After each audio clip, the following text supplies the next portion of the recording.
I was just live on Jane Unchained's news broadcast and wanted to follow up with some thoughts. There were a lot of great panelists on there who had a lot of great things to say, and they sparked me wanting to react to some of the things that they said. So here are some great points that they brought up and we didn't get to cover. So, of course, the main topic was the activists bringing water into the elk. And Diana was a volunteer out there who was first awarded by the Park Service and then kicked out by the Park Service because she questioned their approach to wildlife, which basically means questioning the fact that they are killing wildlife at the behest of private ranching industries taking place out there. So anyways, we could debate and argue from the Park Service's side and then the activist side when exactly the elk are going to die of thirst, whether the dead animals that have already been found died of thirst or for some other cause, when exactly the supposed water supply that the Park Service claims is still there, but no one seems to be able to find, runs out. But what you should really be focusing on is the fact that a Park Service, which almost always seems to be struggling for resources and has a hard time hiring personnel, etc., and has a pretty big program for volunteers to help out with affairs in the National Seashore, don't want anyone to help the elk. You know, they'd rather focus on maybe the elk won't die rather than that's great. That's great. We could use some help because we certainly don't want these animals to die. That'd be kind of messed up to let these animals slowly die of thirst behind a fence that we've trapped them behind. Yeah, that's pretty messed up. Thank you so much for volunteering to help. But no. Nope, the exact opposite. It was condemned. That tells you everything. That tells you everything. There are so many attempts to distract activists or the community who's becoming aware of what's happening out there with details of minutia, such as exactly how many elk are out there and how many elk the land can provide for. Exactly how many cows are out there. You know, the numbers of cows is between 5,000 and 6,000, and the numbers of elk is between 500 and 700. And there's never any question about, hey, maybe we should cut down on the cows. There's only a question of we need to cut down on wildlife. That tells you everything you need to know. Are the Tule elk actually an endangered species, or are they a threatened species? Are they an endemic species? Again, arguments that distract us from the big picture. Is being endangered the only reason to help an animal that's dying of thirst in a national park unit? And what about all the other officially endangered and threatened species that are in Point Reyes National Seashore? Elk aren't the only ones out there, even though they are currently a focal point. If there's so much resistance to helping an animal like the Tule elk, what does that tell you about the other animals out there and their fate? Mioka brought up another great point, the methane capturing program that the ranchers are getting millions of dollars from the state for. And these are people who are already sucking the American people dry with their benefits and the help from the government for an industry that is so unsustainable that it shouldn't exist, not to mention the fact that it's driving the planet into the ground. That seems like a pretty good reason for it to not exist. But instead of moving away from the industry, money's being thrown at ways to keep it alive while distracting people with thoughts about, look what we're doing in our efforts to help the planet. We're going to build methane capturing devices and we're going to carbon farming, blah, blah, blah. What were these ranches doing before? You know, they're so proud about being a model of sustainability, a model of organic ranching, a model of how a small working farm can coexist peacefully with nature. But right now you're trying to figure out how to use all the poop from the cows and all the methane from the cows. What were you doing before regenerative farming? And while these methane capturing devices are built, we're chopping down the real solution.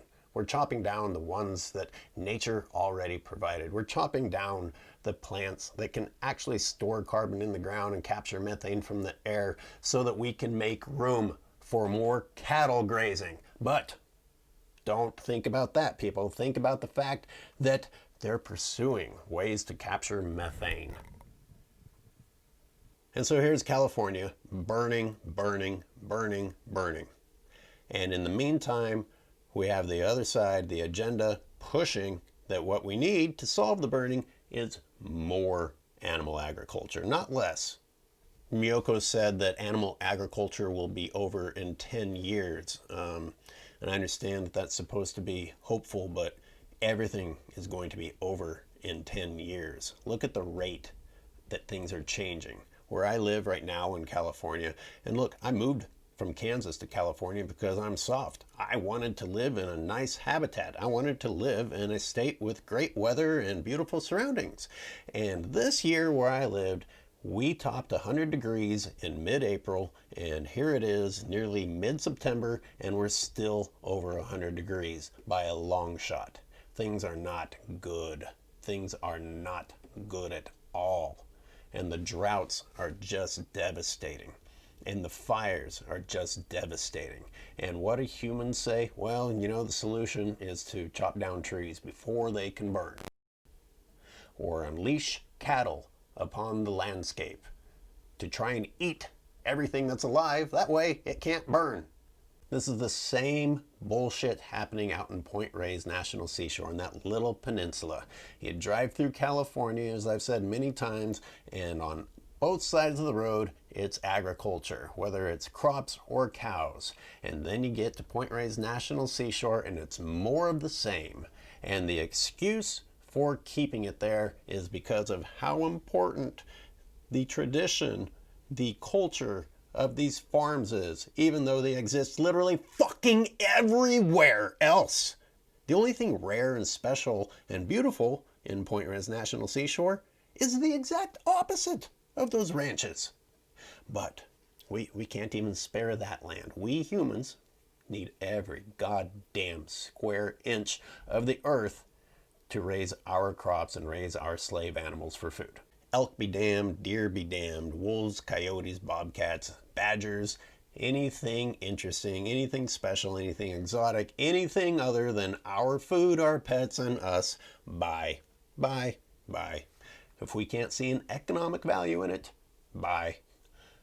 But that's where it gets really messed up. The economics does support that people want the wildlife. That area of California thrives and has been nourished by the tourism that comes to see the wildlife there because it is so rare and so special. And yet that's just thrown out the window as soon as someone brings up something like family, local, and organic. What do you not throw the word family on? As I was driving down Highway 5 last week, there was this sign in front of this farm. Huge sign, like the size of a billboard that a small family farm couldn't even afford, and the main word on it is family. And then for the next 10 miles, all I could see was their farmland. Wow. Inspiring small family farm. You know, those people are in their vacation home somewhere while their exploited minority immigrant workers are out in those fields breathing in the smoky fumes. Oh, but don't forget, Mexico and Mexicans is the problem with our country, not the white people hiring them and exploiting them. Speaking of exploited workers, Jane brought up COVID, and Miyoko brought up that the people that are working out in Point Reyes, the Point Reyes ranches only provide something like 60 jobs, and those people aren't getting paid shit. Once again, the same thing, exploited workers, all about profits for the owners of the ranches. And this led to Jane talking about COVID. And yeah, that sounds like a great argument, except that the same people who support a destructive industry like this and who believe that we need all of the country to be mined and drilled and converted into livestock range because of economics are the same people who don't believe in COVID. These are the same people who don't believe that baby animals straight from the womb need their mothers. And then that leads to the intelligence conversation. Jack and some others started talking about our intelligence level as a human race. Well, unfortunately, our complex brains apparently also allow us to believe just about anything that we want to believe, even if deep down we know it's not true. Denial and living in fantasy land is one of the advantages or symptoms, however you want to look at it, of our brains.